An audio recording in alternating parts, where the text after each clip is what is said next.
Como científico, nunca he creído en las teorías conspirativas. Creo que Al Qaeda fue responsable de los ataques del 11S, que llegamos a la Luna, y creo que Oswald asesinó a John F. Kennedy. Mirando a la cámara. Vale. Hacen falta pruebas para creer que el gobierno ocultó estos hechos. Una teoría conspirativa, como cualquier otra teoría, necesita pruebas. Eso fue lo primero que me pregunté. ¿Dónde están las pruebas? Los científicos que aparecen en este programa hablan ante las cámaras por primera vez. En 1997, científicos de la NOAA grabaron un sonido en las profundidades del Pacífico. Se cree que es de origen orgánico, pero no se ha podido identificar. Lo llamaron Bloop. A principios de la década del 2000, se demostró que la Marina provocó el varamiento de ballenas mientras se probaba un sonar militar. Durante años, la Marina negó ser el responsable de esos varamientos, pero es un hecho. En algunos de esos incidentes, se informó de otros cuerpos que fueron arrastrados con las ballenas.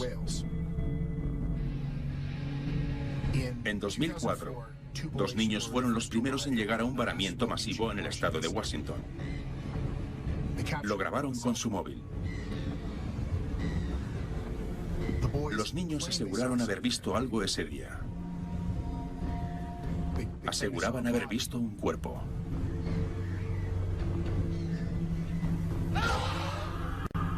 Las imágenes que están a punto de ver nunca habían sido emitidas por televisión.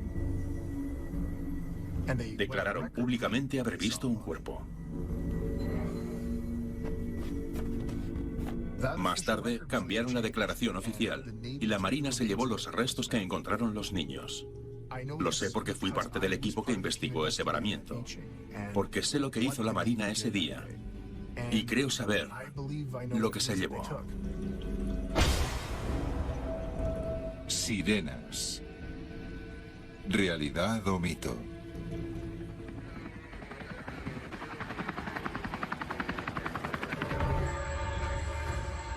Playa de Muclips, estado de Washington, 4 de abril de 2004. Lugar del mayor varamiento de ballenas en la historia de los Estados Unidos. Un equipo de investigación de la NOAA, la Administración Nacional Oceánica y Atmosférica, con base en Seattle, llegó rápidamente al lugar para investigar la causa del varamiento masivo. El doctor Brian McCormick, respetado biólogo marino, dirigía la investigación. En el año 2000, McCormick publicó un estudio histórico que relacionaba los varamientos masivos de ballenas con las pruebas de sonares militares que realizaba la Marina. El estudio obligó a suspender el programa ese mismo año. El doctor McCormick y su equipo sospechaban que la Marina había empezado a utilizar nuevamente el sonar. Ahora 2 miembros de ese equipo han accedido a hablar por primera vez ante las cámaras acerca de lo que según ellos descubrió la Marina, pero nunca ha salido a la luz. Recuerdo que miré por encima de las dunas y aquello era increíble. Nunca había visto nada parecido. Me llamo Paul Robertson. Fui ayudante de investigación del Dr. McCormick. En aquel entonces, llevaba varios años trabajando en la NOAA. Cuando llegamos, se acercaba una tormenta y el viento soplaba tan fuerte que ahuyentó a toda la gente de la playa. Así que solo estábamos nuestro equipo y el de la Marina. Acordonaron una zona de la playa. Había personas con trajes de protección contra materiales peligrosos. Podían ser biólogos o personal sanitario, no estábamos seguros. Pero eso nos llamó la atención. Brian fue uno de los primeros científicos en encontrar una relación entre el varamiento masivo de las ballenas y el uso del sonar de la Marina. Era el más experimentado en esos casos, pero ni siquiera él había visto algo parecido. Soy Rebecca Davis. Trabajé como bióloga de campo en la NOAA, en el Departamento de Mamíferos Marinos, antes de unirme al equipo del Dr. McCormick en 1999. Era visible la sangre que salía por los oídos de las ballenas. Nunca habíamos visto nada parecido. Todas las ballenas sangraban por los oídos. Eso significa que sufrieron algún tipo de traumatismo interno importante. Tomamos muchas muestras de tejido para estudiarlas con el microscopio y determinar la causa de la muerte. Lo recogimos todo tan rápido como pudimos, pero Brian no quería irse. Quería coger la mayor cantidad posible de muestras porque quería saber qué estaba haciendo allí la Marina. Cuando el equipo de la Marina se fue, nos acercamos a la zona en la que habían estado trabajando y no habían abierto a ningún animal. No les habían practicado la autopsia. No teníamos ni idea de lo que habían estado haciendo.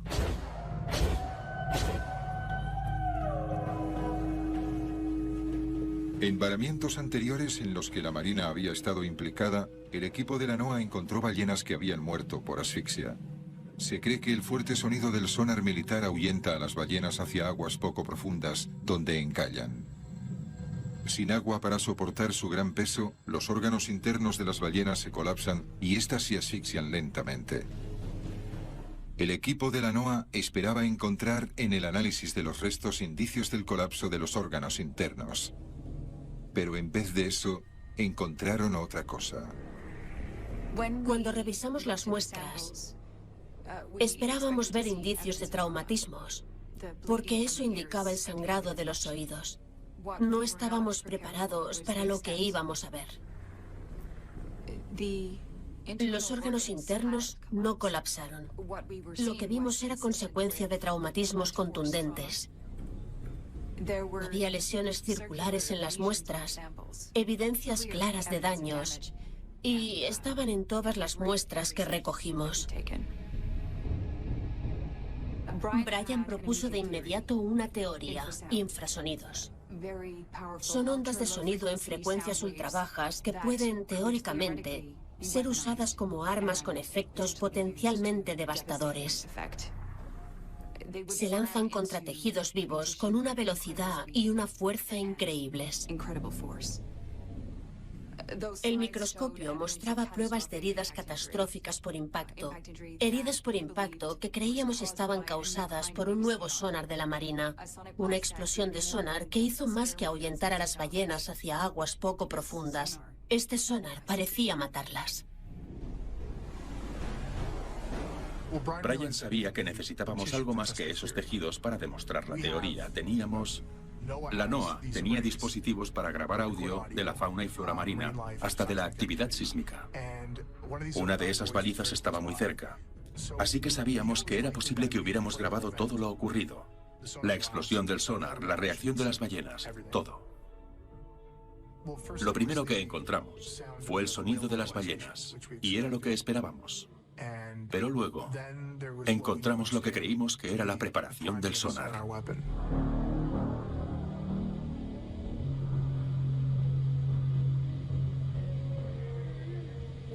Luego hubo un silencio. Resultó ser la calma que precede a la tormenta, porque entonces oímos un boom.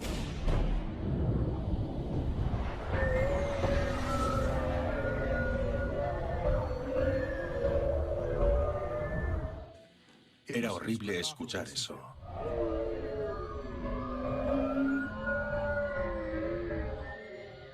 Brian estaba tan preocupado catalogando la explosión del sonar que casi pasa por alto lo que había después.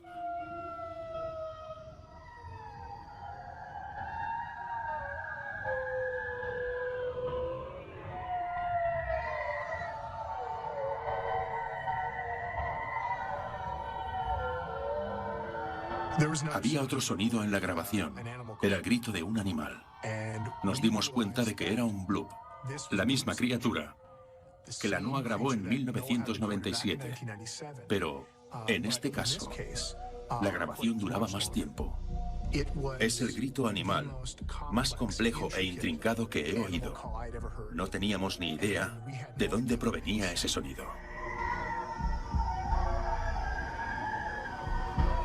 Lo único que sabíamos era que esa criatura que se había escuchado una sola vez en la historia de la humanidad había vuelto a aparecer.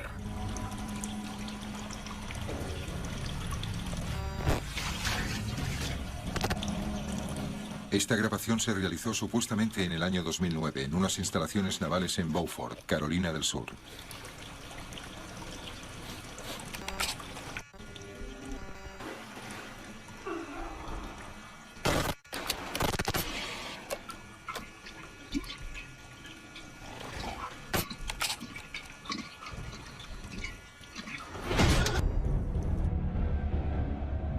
He visto la grabación que supuestamente se hizo en Beaufort. No sé si ese vídeo es auténtico o no. En realidad no me importa.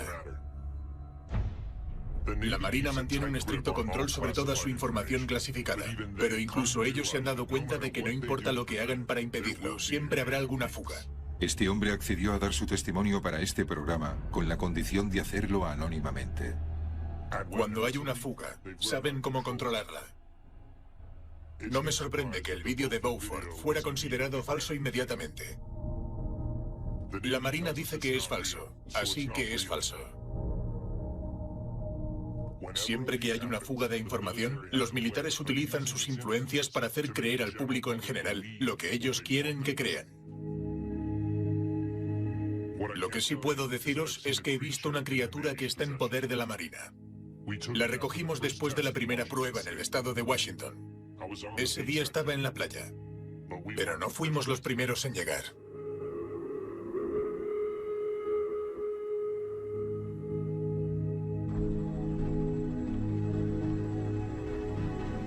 En los meses siguientes al varamiento en el estado de Washington, el equipo de la NOAA respondió a un gran incremento de varamientos masivos a lo largo de las dos costas de Estados Unidos. Se recibieron informes de masivos varamientos similares de todas partes del mundo. Los equipos de rescate trabajan contrarreloj para intentar salvar cerca de 200 ballenas piloto varadas este lunes en el sur de Australia. También han encontrado 6 delfines mulares varados, algo que, según los científicos, es muy poco habitual. Es el cuarto incidente de este tipo en pocos meses en la misma parte del sur de Australia, y los científicos no encuentran explicación a esos incidentes. Estaba ocurriendo en todo el mundo, así que íbamos examinando los varamientos por todas partes. Alertamos a las agencias marítimas de lo que descubrimos con las explosiones del sonar. Y empezamos a escuchar otras cosas. Informes de cuerpos arrastrados con las ballenas. Había rumores de que las ballenas arrastraban con ellas otras cosas. Y en todos los casos, las autoridades siempre estaban cerca para controlar la escena. En ese momento, lo único que queríamos era que los varamientos parasen de una vez. En algunos de estos incidentes no solo se recibieron informes de cuerpos encontrados, sino de algo más. Algo de lo que ya se había informado antes. No eran cuerpos, sino lanzas. Durante años, pescadores de aguas profundas de todo el mundo las han visto. Las encuentran en peces pescados en mar abierto. En los archivos de un informativo alemán encontramos una entrevista a un pescador que tuvo una experiencia con ese extraño fenómeno. Me llamo Hans Bauer. Crecí en el puerto pesquero de Sassnitz. He sido pescador toda mi vida. Solía trabajar en un barco de Bremerhaven. Hacíamos principalmente pesca de arrastre de bacalao y abadejo en el mar Báltico. Ya había escuchado muchas historias sobre objetos extraños encontrados en peces atrapados en mitad del Báltico. Pero en un arrastre que hicimos en las aguas profundas de la cuenca del Bornholm, lo vi con mis propios ojos. A veces, cuando subíamos las redes al barco, las encontrábamos. Los peces estaban muertos. Tenían lanzas en los costados. Lo vi varias veces. Así que en uno de esos viajes llevé mi cámara. Quería hacer fotos de las ballenas para enseñárselas a mi hijo. Fue en ese viaje, mientras subíamos las redes, vimos salir algo de las redes cuando las estábamos subiendo al barco. Entonces fui corriendo a por la cámara y pude hacer una foto.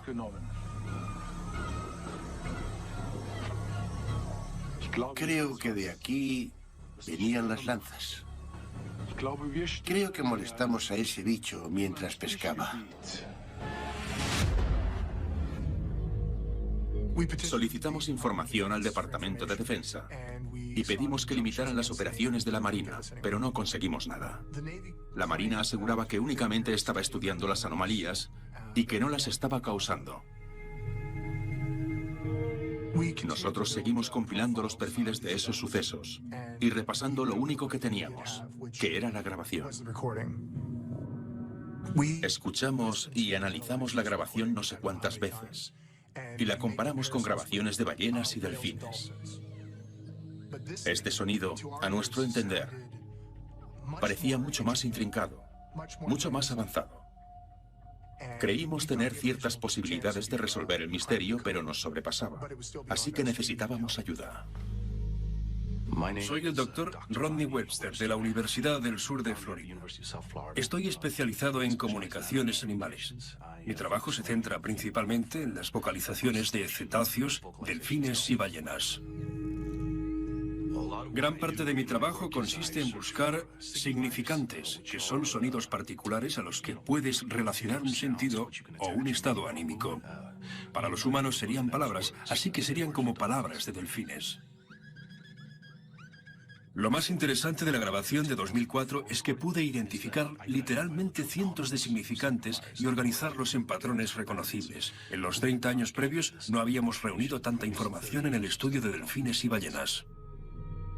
Pero eso no fue todo lo que el Dr. Webster encontró en la grabación. Me di cuenta de que había cambios de tono en el bloop en ciertas partes de la grabación. Así que realicé un análisis espectrográfico de los datos en frecuencias superiores a las que percibe el ser humano. Y esto es lo que encontré. Esto es a velocidad real, eliminando el sonido de las ballenas. Luego ralenticé la grabación hasta una escala audible para el ser humano. Así está a 1/3 de la velocidad original.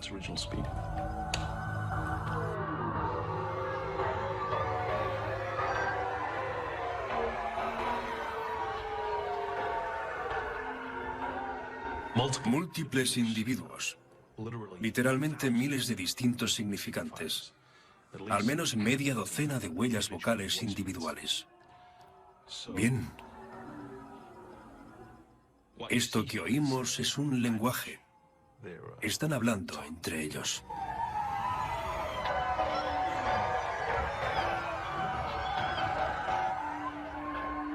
¿Qué animal podía tener un lenguaje tan complejo, tan sofisticado? Nuestra teoría era que se trataba de una especie de delfín. Pero había otra teoría que pronto tuvimos que considerar. La teoría del simio acuático. De hecho, es una teoría acerca de nosotros mismos, de dónde provenimos. Sé que siempre ha habido una gran controversia, pero creo que ahora realmente tenemos algo.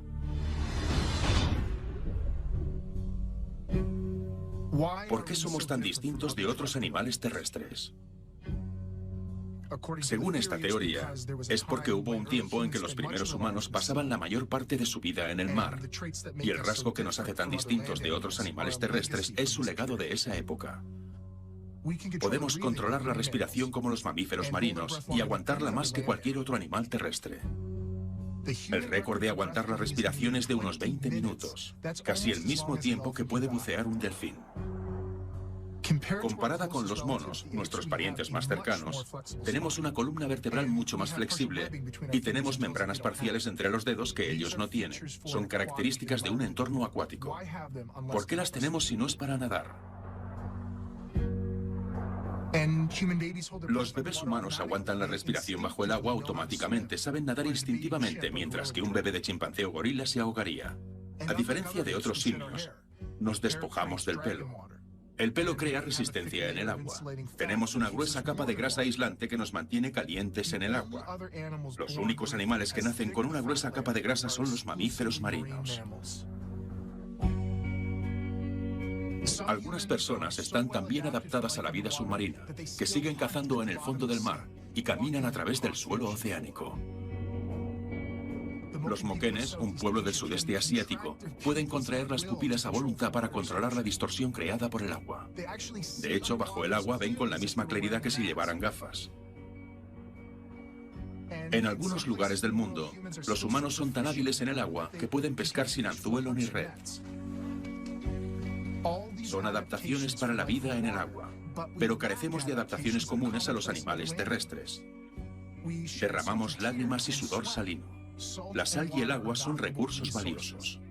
Otros animales terrestres tienen formas eficientes de conservarlos. ¿Por qué nosotros no?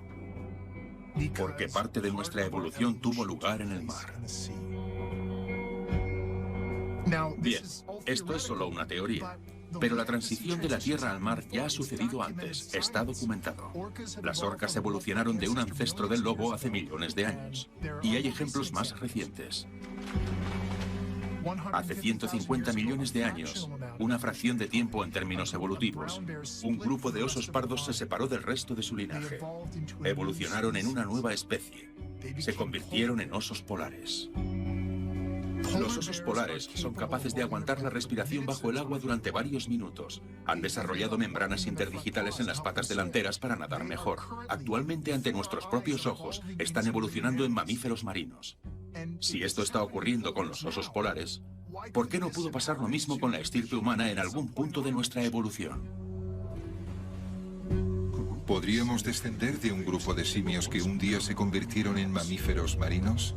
África, hace 7 millones de años.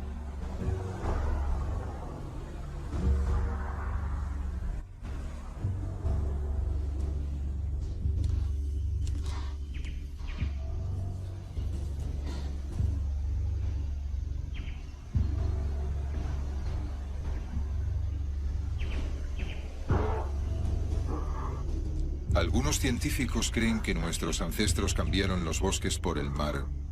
Pero, ¿qué los trajo aquí? ¿Qué les llevó hasta la orilla del mar?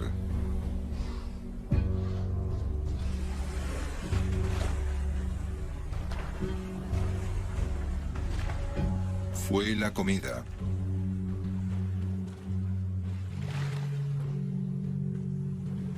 Incluso se cree que nuestra habilidad para caminar erguido se desarrolló por primera vez aquí, caminando entre las aguas poco profundas donde era fácil encontrar comida.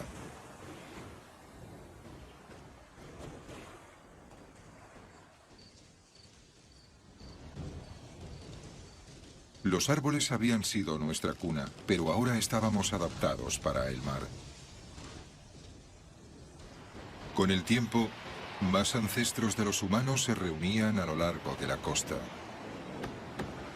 También se cree que fue allí donde empezó a desarrollarse nuestra inteligencia avanzada. El cerebro se desarrolló gracias a nutrientes como el yodo y los ácidos grasos que había en abundancia en los crustáceos y mariscos que allí encontraban. Estábamos empezando a cambiar, al igual que el entorno.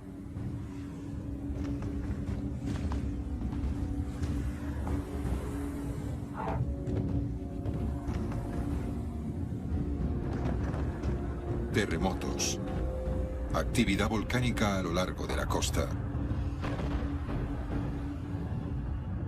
La costa este africana pronto quedaría inundada por un aumento del nivel del mar. Algunos de nuestros ancestros se quedaron en tierra y conservaron algunas de las características de adaptación del período acuático de su evolución. Otros se fueron en distintas direcciones.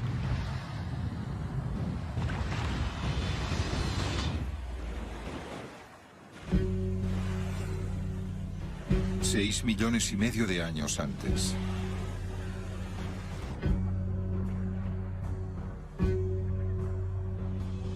Si nuestros ancestros lejanos pasaron un tiempo viviendo en el mar, ¿es posible que un grupo se separara del resto?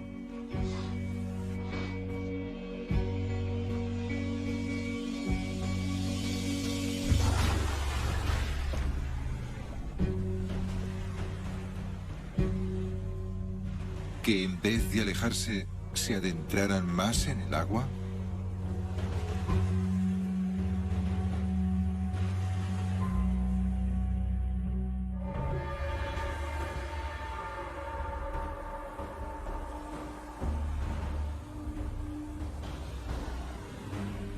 Detallamos todos los varamientos posteriores al de Washington para intentar establecer un patrón de participación de la Marina.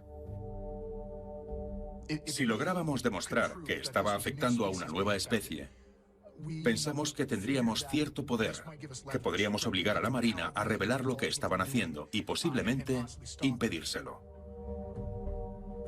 Teníamos pruebas circunstanciales sólidas, pero necesitábamos más, y eso fue lo que obtuvimos en el varamiento de Sudáfrica. Lo que hace destacar ese varamiento es que nuestros colegas sudafricanos también lograron hacer una grabación.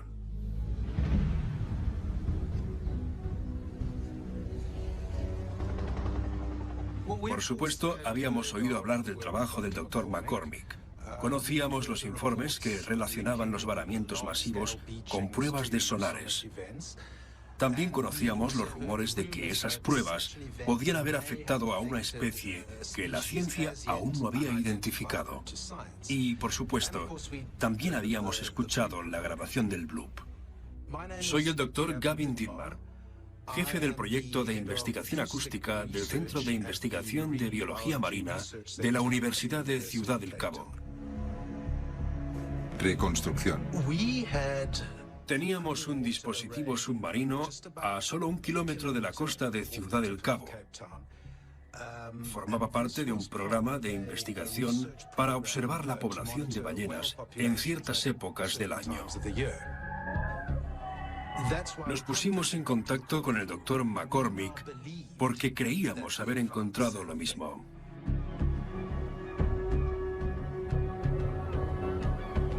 Cuando escuchamos su grabación, inmediatamente aceptamos su invitación para ir a investigarlo.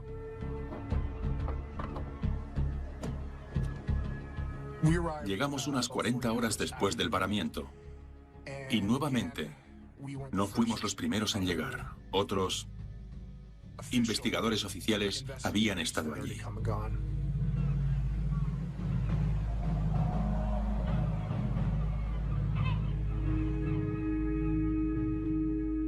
El varamiento de Sudáfrica fue el más grande desde el varamiento del estado de Washington y nuevamente encontramos los mismos patrones de traumatismos acústicos.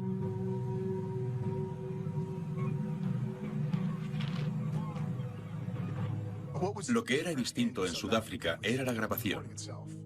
Tenían la grabación de un bloop, la misma extraña criatura que habíamos grabado, y de una explosión de sonar de baja frecuencia idéntica. Pero aquí, lo revelador fue lo que ocurrió antes de la explosión. Era el sonido de un bloop, parecido al que habíamos grabado. Estaba claro que era el mismo tipo de criatura, pero esta vez también se oía un delfín. No es ninguna sorpresa. Hay delfines en esas aguas y también hubo delfines varados. Pero se trataba de una comunicación. Una comunicación de ida y vuelta entre la criatura bloop y los delfines, lo cual nos hizo pensar que se podía tratar de un delfín, alguna especie nueva de delfín. A partir de ese momento, creímos que eso era lo que estábamos buscando. Hasta ese momento solo teníamos pruebas acústicas, pero la evidencia física que nos dio el Dr. Dittmar fue lo más importante.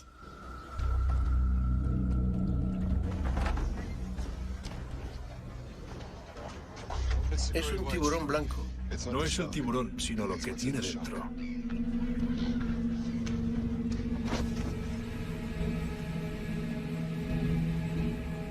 Era un desastre, y el olor era espantoso. Había partes que parecían provenir de un delfín, otras partes parecían de foca, pero no encontramos ni una foca ni un delfín. También había otras partes de un cuerpo. No teníamos ni idea de lo que estábamos observando, pero de inmediato pensamos que nos había tocado el gordo. Era algo nuevo, una nueva especie.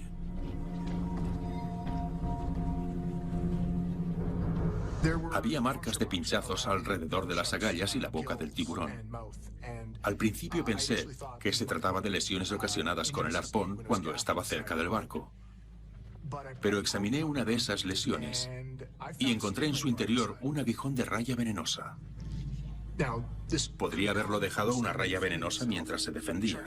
Los tiburones comen rayas, el tiburón martillo y el tiburón tigre lo hacen, pero no el tiburón blanco. De modo que guardé el aguijón. Pensé que era algo que podía publicar en alguna revista. Me pareció interesante. Costa africana, hace 6 millones de años.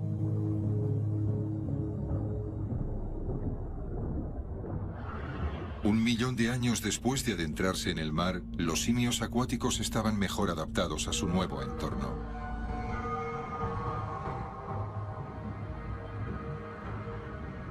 Perdieron la mayor parte del pelo y podían aguantar la respiración durante varios minutos.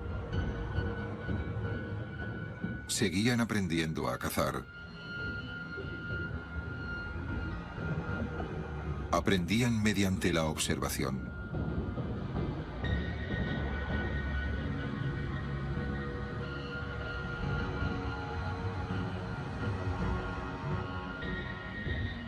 Sin previo aviso, los delfines se dispersan.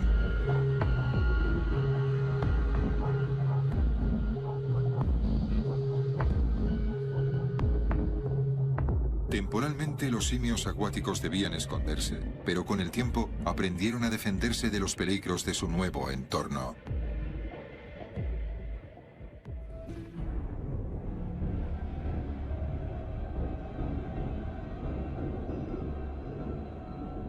La primera vez que se puso a prueba el arma en la costa de Washington fue un desastre. El resultado nos pilló completamente por sorpresa. El perímetro no estaba asegurado.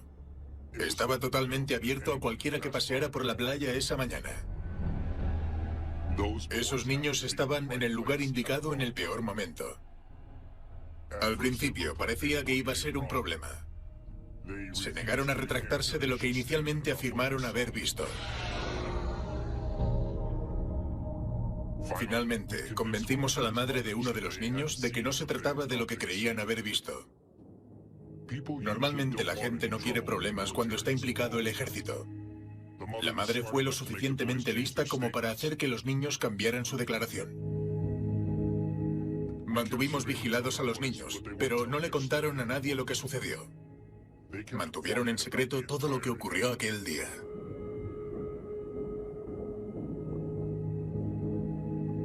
Después de la primera prueba, no volvimos a dejar sin protección otro varamiento. No íbamos a dejar que nadie más encontrara nada.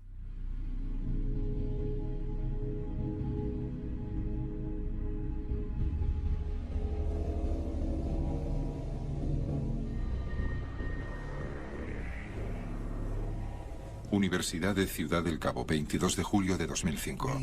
Llevamos el cuerpo al laboratorio y el estado de los restos era muy malo.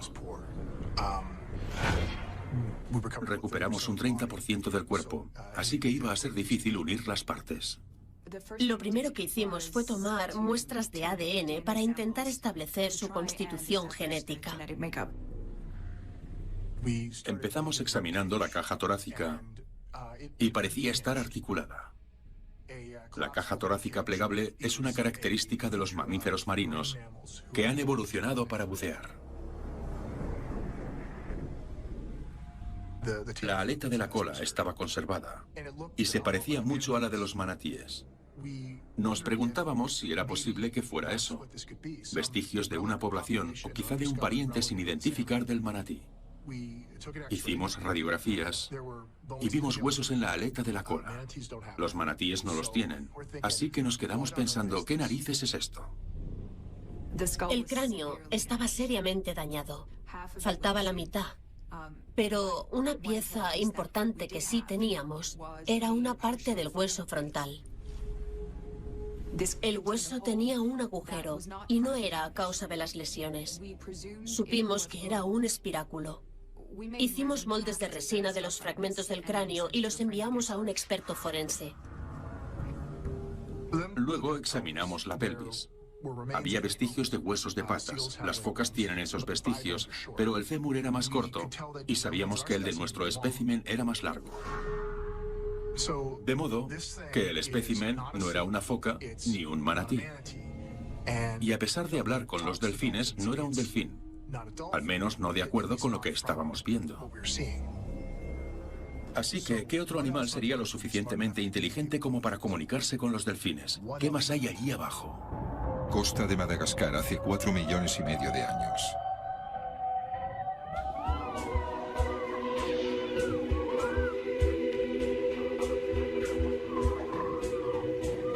La criatura que un día se ocultaba en las sombras ahora nadaba en mar abierto.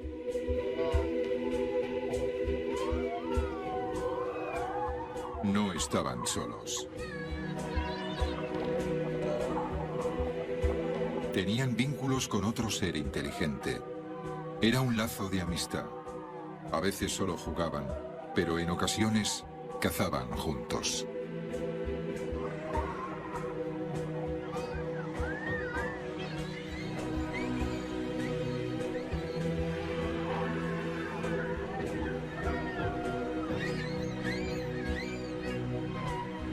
Sus ancestros dormían en árboles. Ahora nadaban entre ellos.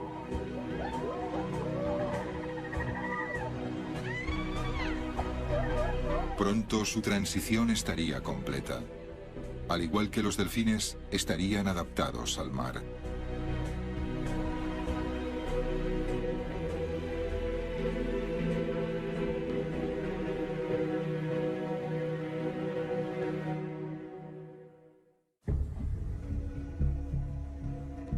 Brian y yo intentamos darle sentido al resto de las partes. Encontramos un hueso que no era parte del animal. Tenía marcas a todo lo largo y en la punta tenía una muesca tallada. No sabíamos qué hacer con eso, así que lo dejamos a un lado para analizarlo más tarde. Empecé a trabajar con las falanges. Son los huesos que soportan las aletas o la estructura de las aletas de las focas y delfines. Estaba claro que esos huesos no podían ordenarse para configurar ninguna de esas cosas. Encontramos algo más. La criatura había sufrido lesiones por el sonar de la Marina. Ahora, el equipo de la NOAA estaba convencido de que la Marina no solo estaba causando daños a las ballenas con sus pruebas, sino también a una nueva especie. La fisiología de la criatura les dio una visión más profunda de su comportamiento.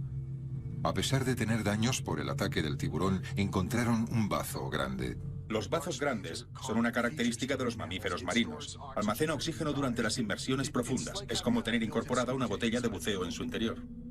La única razón de tener esa adaptación es para hacer inmersiones profundas en busca de comida. Fosa de las Marianas, hace 3.100.000 años.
Cada vez que encontrábamos algo nuevo, surgían decenas de preguntas. El Dr. McCormick invitó a una persona para que echara un vistazo. La burocracia sudafricana estaba tardando mucho en autorizarnos para sacar el material del país, así que Brian le hizo ir allí. Estoy especializado en biomecánica, en las distintas formas en las que los animales se han adaptado a distintos medios de locomoción. Soy el Dr. Steven Pearsall. Cuando llegué pensé, ¿qué narices hago aquí si está claro que es un mamífero marino? La cola parecía a la de los animales que se encuentran en los océanos. Solo cuando analizamos los restos con el escáner, me di cuenta de que se trataba de una cola que nadie había visto antes. Observando la estructura de la cadera, el Dr. Pearsall reconoció algo sorprendentemente familiar. En los humanos, si observamos la parte alta de la cadera, encontramos unas crestas. Se denominan crestas ilíacas y están diseñadas para soportar el peso. Parecía que la criatura tenía crestas similares en las caderas, pero no tenía sentido. Hasta que me di cuenta de que estábamos viendo la radiografía de forma incorrecta. Lo estábamos viendo así, pero de hecho teníamos que darles la vuelta. Entonces se hizo obvio que esa criatura un día caminó sobre dos patas. Solo hay un animal que camina erguido, en dos patas, que camina sobre dos pies. Si esa criatura caminó sobre dos patas, también tuvo... Manos. Tuvo manos. Rebeca descubrió que esa criatura tuvo manos. El descubrimiento de que esa criatura un día caminó erguida sobre la tierra, igual que nosotros, porque era como nosotros, lo cambió todo. Ese hueso había sido manipulado, había sido tallado a mano. La punta donde estaba la muesca estaba diseñada para sujetar algo. Encontramos fibras de material vegetal que envolvían el hueso. Debía estar allí para sujetar algo. Entonces recordé la punta del aguijón. Encajaba perfectamente en la punta del hueso. Se trataba de una herramienta. Todos esos peces que encontraron con lanzas incrustadas, todas esas historias de pescadores que encuentran lanzas en mar abierto, se trataba de lo mismo. Es una criatura que fabrica herramientas. Esta criatura ha encontrado la forma de desarmar a las rayas venenosas y usar sus aguijones para matar peces.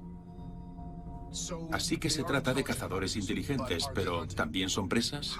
¿Cómo han podido evolucionar estas criaturas para sobrevivir entre los depredadores más formidables del océano? Norteamérica, hace 1.600.000 años.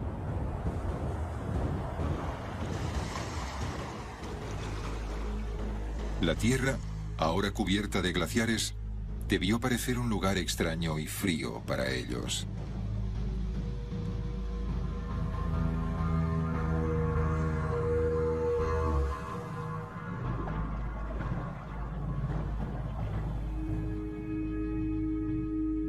Un solitario explorador nada por delante de su grupo antes de iniciar su travesía en mar abierto. Las oscuras aguas abisales son zonas comunes de alimentación.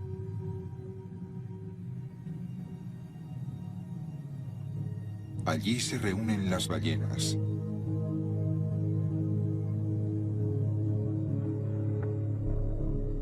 Al igual que los tiburones que las cazan.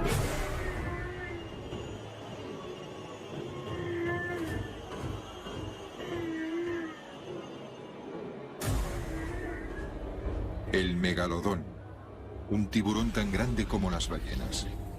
Un tiburón que come ballenas. Hace 1,5 millones de años las criaturas debían enfrentarse al monstruo más grande que ha reinado en los mares.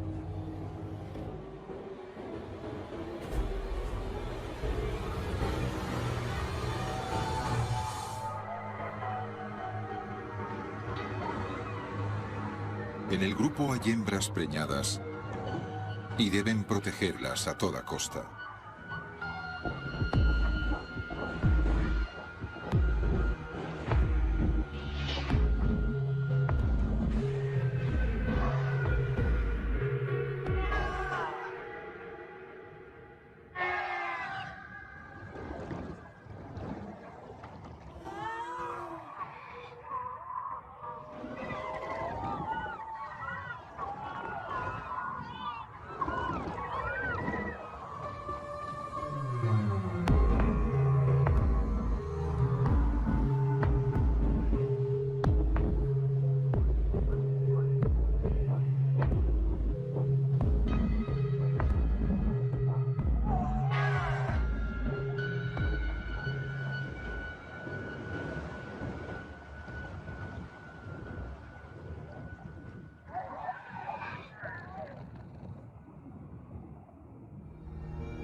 Ese cuerpo fue uno de los hallazgos antropológicos más importantes.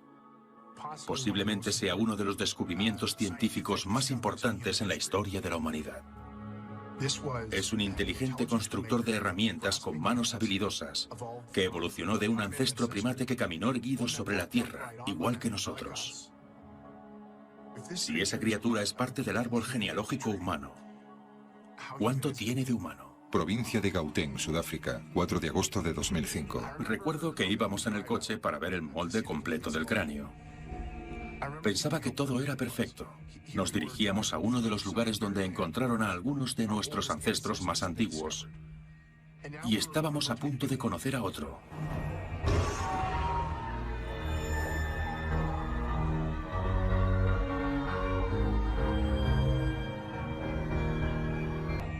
Solo que este no era un ancestro, sino una criatura que sigue allí. Reconstrucción. Soy la doctora Lian Visser, antropóloga forense del Departamento de Evolución del Hombre. Me hice cargo de la reconstrucción del individuo basándome en los fragmentos de cráneo y otros huesos. De inmediato me llamaron la atención ciertas características.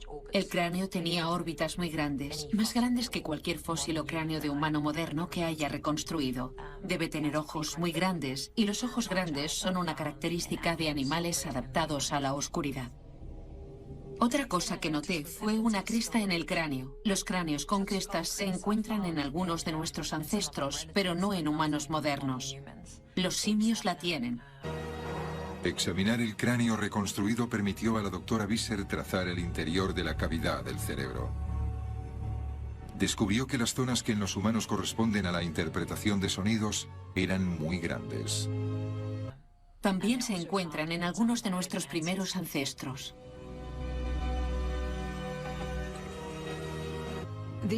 La abertura en la parte frontal del cráneo estaba conectada a una amplia serie de cavidades nasales.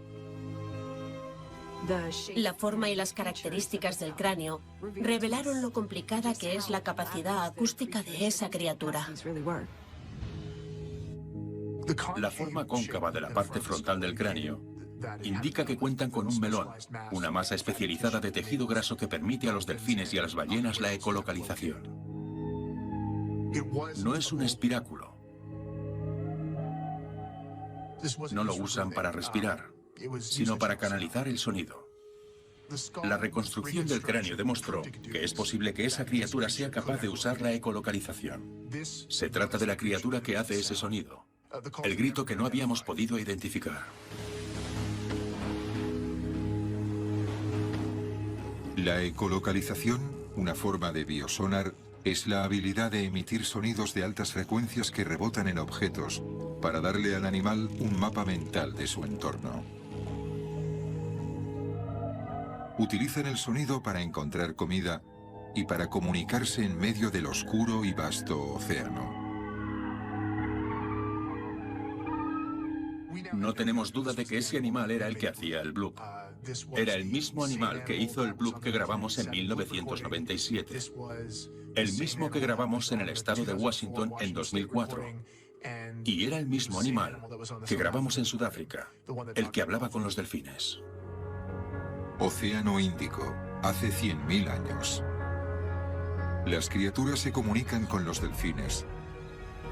Lo hacen para cazar en los bancos de sardinas. Casi todos los depredadores del océano convergen en una caravana de varios kilómetros de largo durante la migración marina.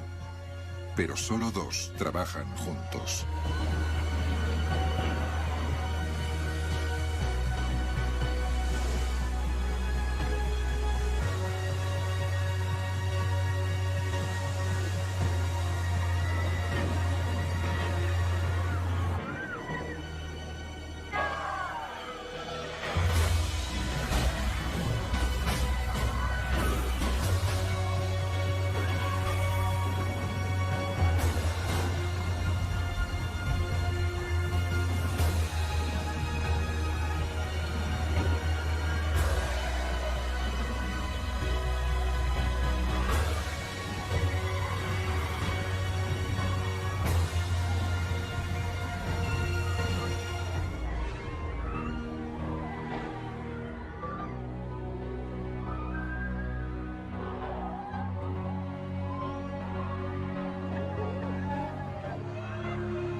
Hemos encontrado una criatura de fábula. Eso es lo que examinamos. Habíamos esperado días para decir esto, probablemente semanas. Pero se supone que los científicos no debemos creer en cuentos de hadas. Y lo que estábamos examinando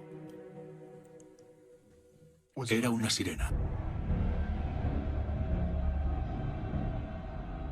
Si la grabación de Beaufort es auténtica, no es la misma criatura que cogimos en Washington.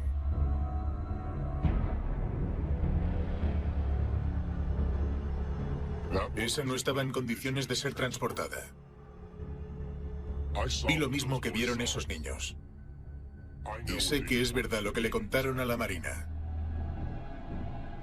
¿Cómo creéis que reaccionaría la gente si supieran que estamos matando una especie desconocida, que es probablemente el único ancestro superviviente de los humanos? Mirad cómo siguen reaccionando con el varamiento de las ballenas. Si el público ve algún día a esa criatura, habrá una gran protesta.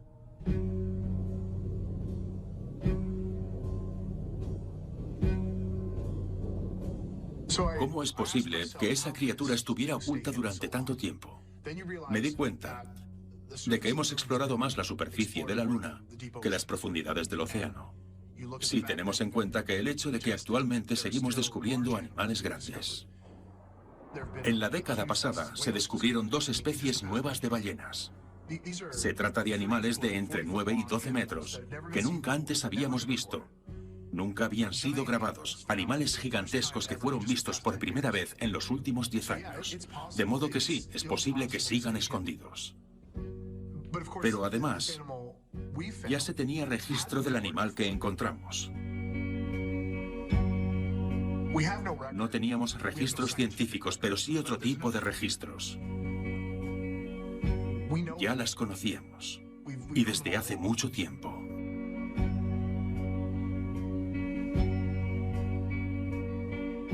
Los cuentos de los marineros de todo el mundo hablan de ellas. Los navegantes griegos las describían. Lo mismo que los vikingos. Igual que los chinos durante su gran época de exploración marítima. Existen registros medievales e incluso del siglo XIX donde los capitanes de barcos balleneros las vieron nadar con grupos de ballenas. Son culturas de distintos continentes, gente que no tenía contacto entre sí, pero todos describían la misma criatura mítica. ¿Estas historias podrían ser más que un mito? Existen registros en los cuadernos de bitácora de Cristóbal Colón y Henry Hudson de avistamientos de criaturas humanoides con vientres pálidos y moteados, dorsos azul oscuro y colas en forma de remo. ¿Podrían ser descripciones exactas de lo que vieron? ¿Podrían darnos una nueva perspectiva a otras evidencias históricas, como estos dibujos italianos del siglo XVI, de lo que se pensaba que era la descripción de alguna anomalía médica humana? Ahora, estos bosquejos podrían contar una historia distinta.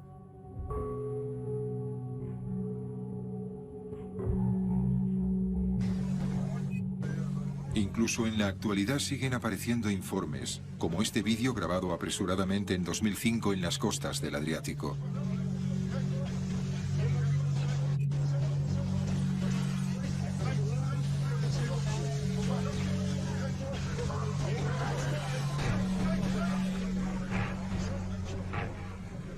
Este avistamiento reciente proviene de pescadores en alta mar. El más antiguo puede encontrarse en el desierto que quedó donde un día hubo un mar. Egipto, en la actualidad. Estas cuevas de arenisca una vez estuvieron junto a la bahía, hace 30.000 años. El mar se ha ido, pero la memoria del pueblo que allí vivió aún permanece, grabada en pinturas rupestres que cubren las paredes de la cueva.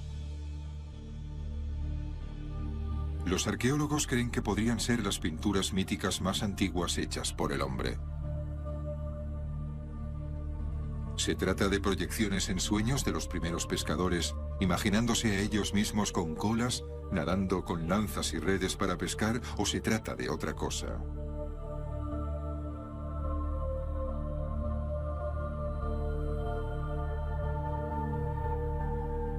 Los primeros humanos luchaban salvajemente por zonas de cultivo y de pesca. Utilizaban la fuerza contra tribus rivales y contra cualquier competidor que amenazara una fuente valiosa de comida. ¿Podría ser eso lo que representan estas pinturas? ¿Podrían estas pinturas ser un registro del conflicto del hombre con una criatura que ahora está relegada a los mitos? ¿Los empujamos a la extinción? ¿O los empujamos a esconderse?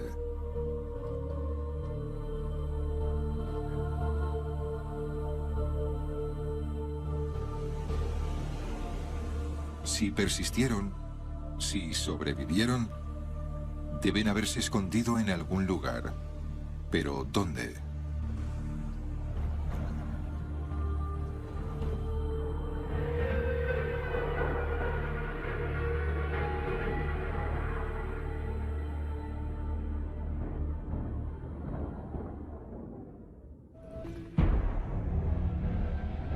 Sabíamos lo que tenían.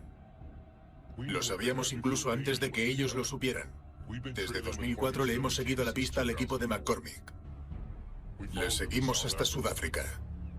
Sabíamos que habían encontrado la misma criatura que nosotros nos llevamos de la playa. Tenían pruebas que podían suponer el cierre de la operación. Tenían pruebas físicas que podían habernos hecho parar.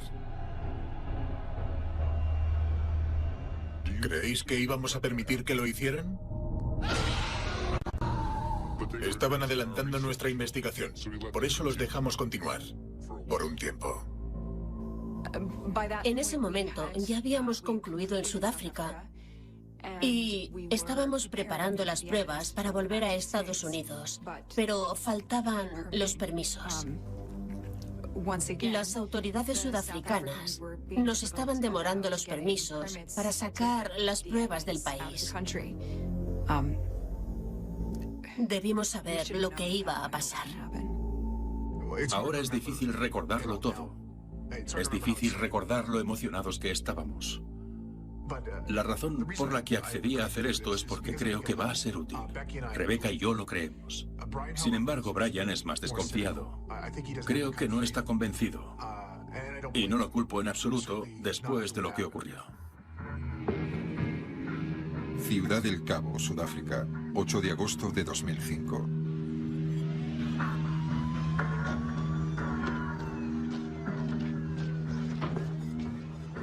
¿Qué narices está pasando aquí? ¿De dónde habéis cogido eso?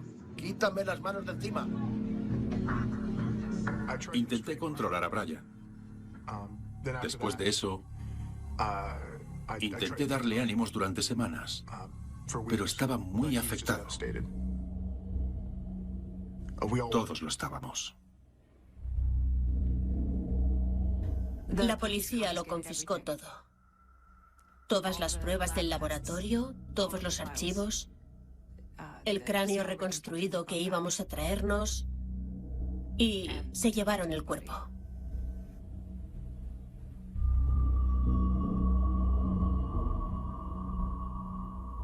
Ciertamente nunca había visto nada parecido. Y trabajo aquí desde hace 20 años. Esto no tiene precedentes. No fue una redada policial normal. Fue una operación muy sofisticada. Llegaron por la mañana cuando sabían que no había nadie. Tenían derechos sobre toda la información.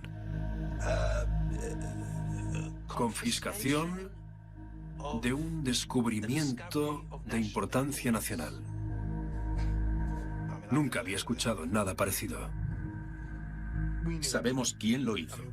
Todos sabemos que detrás de esto están las pruebas del sonar. Lo demostramos. Así que tenían que parar las pruebas. Debían hacer público que tenían un sonar militar. ¿Quién sabe qué otras cosas habrían tenido que reconocer? Lo único que tenemos, la única cosa que dejaron, que no confiscaron, fueron las grabaciones del Bloop.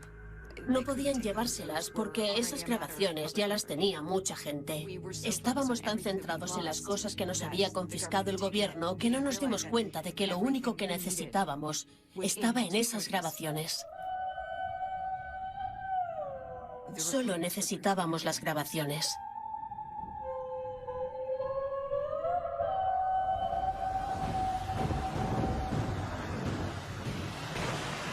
El Pacífico Sur, hace 150 años.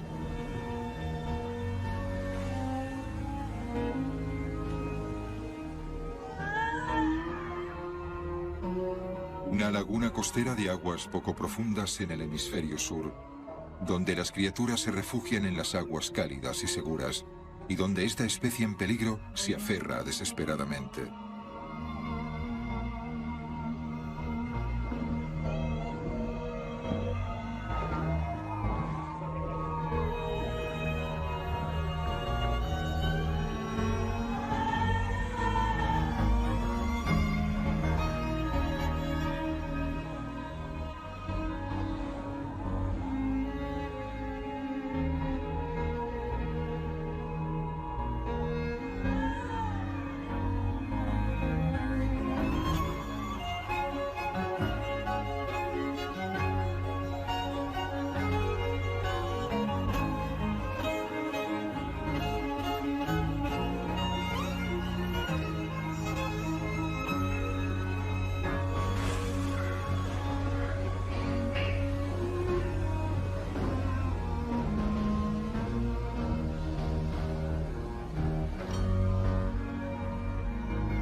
Cuando regresamos a Estados Unidos, estábamos en estado de shock.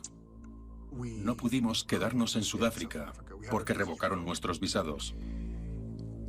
Y cuando volvimos a Washington, presentamos varias quejas al gobierno de Estados Unidos y al de Sudáfrica. Después de un tiempo, el gobierno sudafricano respondió y compartieron las muestras de ADN que habían confiscado del laboratorio de la universidad donde las estaban procesando. Debido a que los resultados de las pruebas de ADN eran tan similares al humano, dijeron que las pruebas se habían contaminado en el laboratorio con ADN humano. Dijeron, ¿por qué otra razón iban a ser tan similares? Desacreditaron los resultados y destruyeron todas las muestras. Nos parecía que estábamos en una novela de Orwell. Se trataba del gobierno.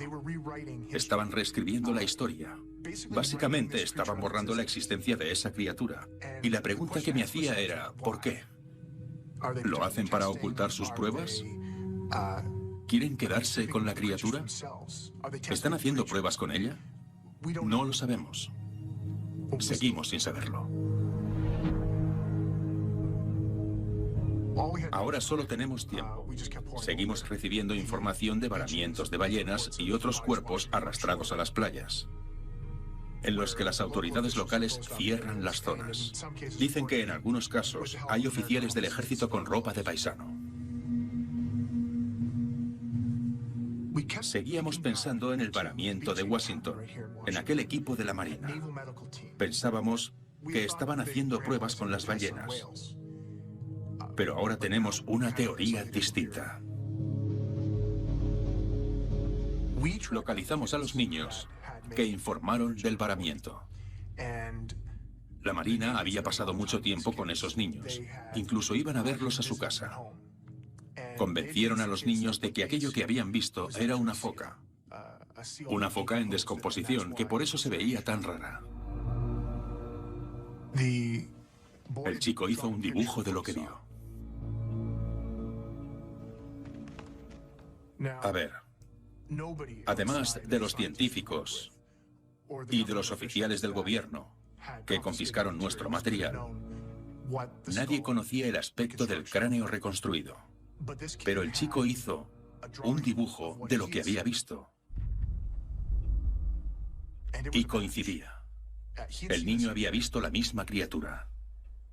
No fue todo lo que nos enseñó.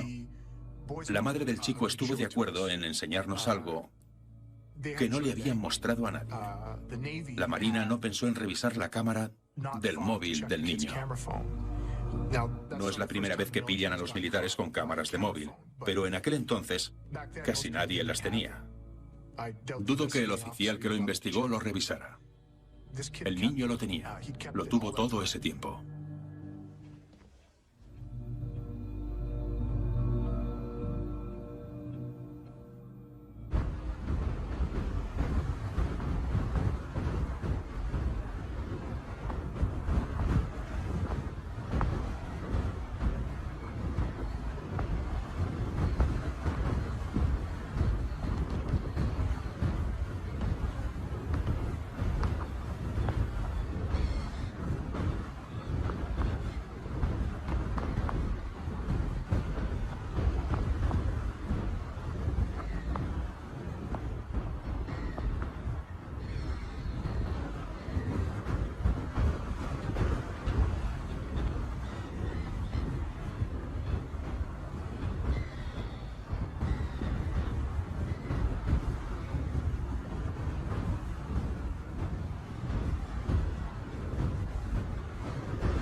La primera vez que vi el vídeo, recuerdo que sentí escalofríos, y no por la sorpresa de ver viva a la criatura. Recuerdo que pensé que, en el momento previo a la explosión del sonar, la criatura no tuvo ninguna oportunidad.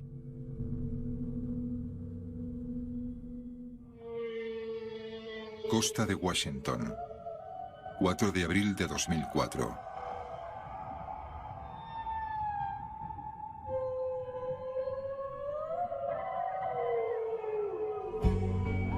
Las sirenas viajan con las ballenas. Migran desde las cálidas aguas del sur, donde, al igual que las ballenas, paren a sus crías. Ahora se dirigen a las zonas de alimentación del norte.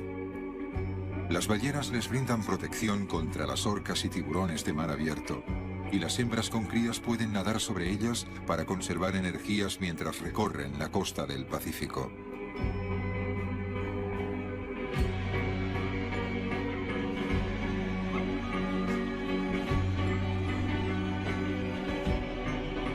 Su último escondite está en las profundidades del océano, pero ahora ni siquiera allí encuentran refugio. Y las ballenas no pueden protegerlas de las nuevas amenazas que se avecinan.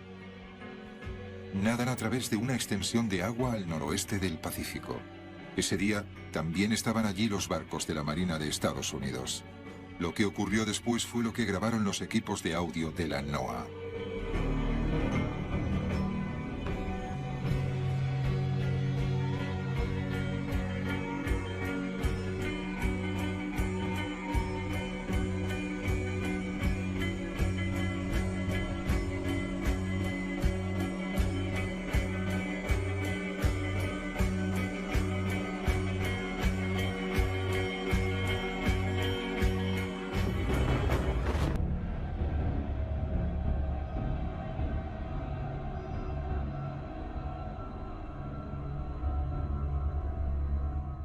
No volvimos a encontrar otra criatura viva.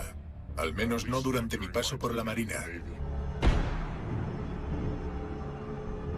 Cuando dimití, ni siquiera estábamos seguros de encontrar más.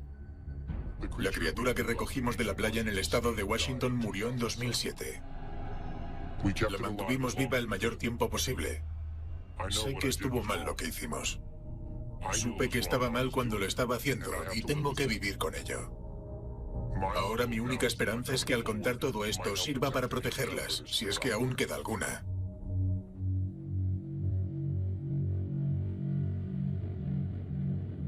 Sabíamos que eran arrastradas con las ballenas. Lo que descubrimos fue que los varamientos ocurrían a lo largo de las rutas migratorias. No solo se relacionan con las ballenas, también migran con ellas. Queríamos intentar establecer contacto.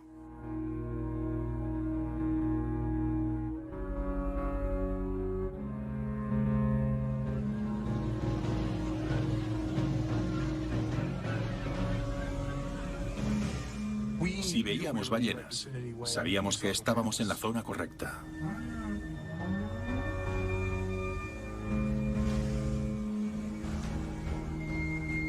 Empezamos a grabar y esperábamos para ver si había algo.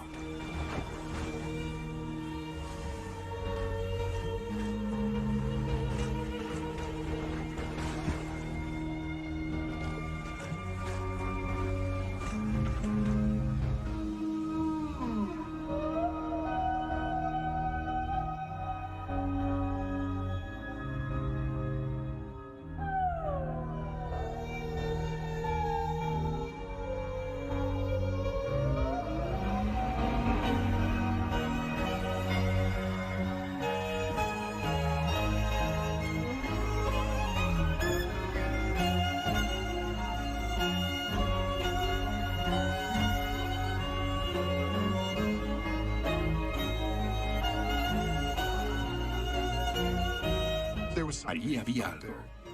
Brian estaba seguro de haber visto algo. Y yo también estoy seguro de haber visto algo.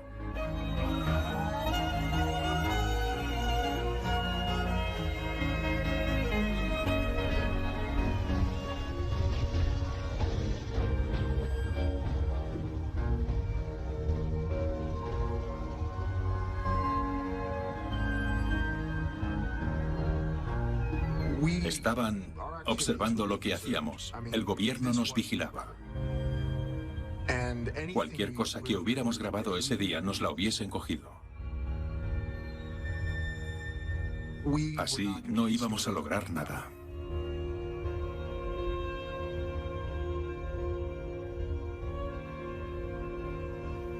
Brian fue el primero en dejar la NOAA. Paul y yo dimitimos poco tiempo después. No he hablado con Brian desde que se fue. Supongo que piensa que la única forma de salvarlas es encontrándolas.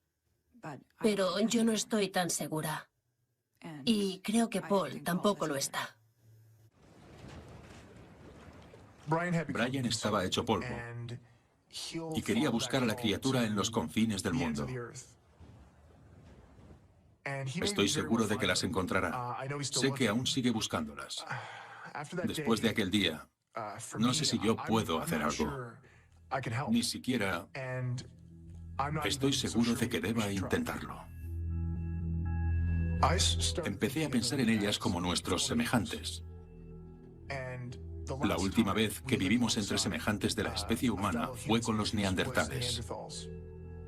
Los desplazamos. Algunos científicos piensan que incluso los cazábamos, que acabamos rápidamente con su existencia. Esto es lo mismo. Lo que hicimos en la Tierra con nuestros congéneres, lo hacemos en el mar. No llevamos muy bien la coexistencia. A veces, otras responsabilidades suplantan a la ciencia. Mi único objetivo es que la Marina detenga las pruebas con su sonar. Que la justicia investigue sus actividades y que les ordene detener sus pruebas. Las sirenas han podido sobrevivir solo porque pueden esconderse. Y espero que sigan haciéndolo. Espero que sigan escondidas. No quiero que se las cace. ¿Por qué? No quieren que se las encuentre. Olvidad nuestras afirmaciones, olvidad las grabaciones que tenemos, olvidad las declaraciones juradas de otros científicos y olvidad nuestras referencias culturales a las sirenas. Hay otra cultura que las recuerda.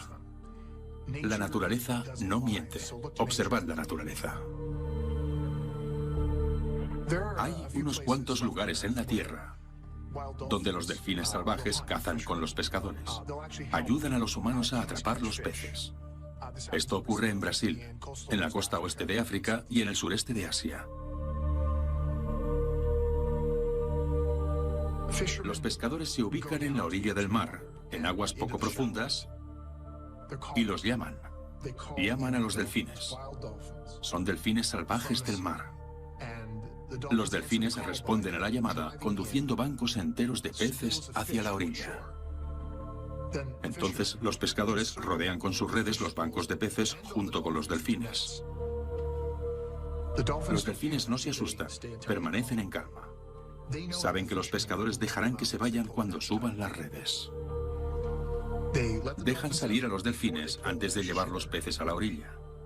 Y los delfines se quedan en aguas poco profundas, esperando con ansiedad a que los pescadores les den su parte. Arrojan peces a los delfines para que coman. Básicamente dividen la pesca. Delfines y hombres compartiendo el botín. Comparten los peces que han pescado juntos. Dos animales de distintos entornos que cooperan. No hay nada parecido a eso en todo el mundo. Y nadie sabe cómo comenzó esta colaboración. Es uno de los grandes misterios del océano. ¿Cómo evolucionó esa colaboración entre humanos y delfines? ¿Cómo pudimos enseñar a los delfines a hacer esto? No lo hicimos. Nosotros no enseñamos a los delfines. Ellos nos enseñaron a nosotros y creo que lo aprendieron de alguien. No somos la única cultura que recuerda a las sirenas.